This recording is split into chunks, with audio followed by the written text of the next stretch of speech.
Pat, parish priest of Our Lady of All Saints Church here in Stourbridge. This year, 2014, is the 150th anniversary of our church. It's a very beautiful church, but as we all know, there's more to a church than a building. It's people. And in the midst of all the variety of celebrations, it seemed good to give ourselves the building stones, as it were, of God's temple, an opportunity to stand back a little bit from the pressures and the busyness of daily life, time to be still, to be quiet, to be with the Lord, and above all perhaps an opportunity to develop or deepen our own personal relationship with the Lord. Over the year we've done a variety of small things in that vein of encouraging and helping people to reflect on that they can find God in the midst of their daily work, whatever that work is. And we've done a Life in the Spirit, a sort of parish version. And all of those, I think, have helped people to develop or deepen a personal relationship. So I think the mission comes at a very good time in our celebrations. The church is 150 years old, and part of our legacy, I suppose, is to ensure that it's continued to be full of people for the next 150 years.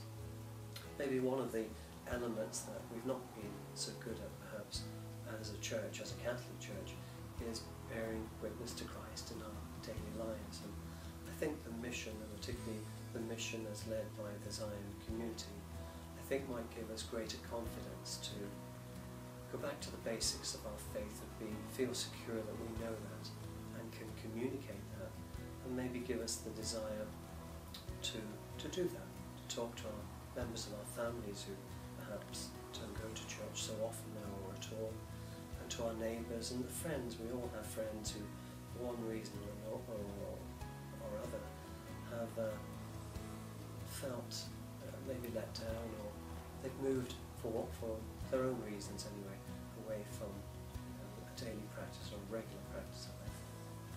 So for those reasons, I think it counts as a good time, and I hope the mission will be a really blessed time for us all as a parish and for the individuals who make up our parish. I think it would be great this week if what's already begun to happen in the past week. Last week we had a team who were visiting, and people, I think, are beginning to get more excited now and involved in the mission.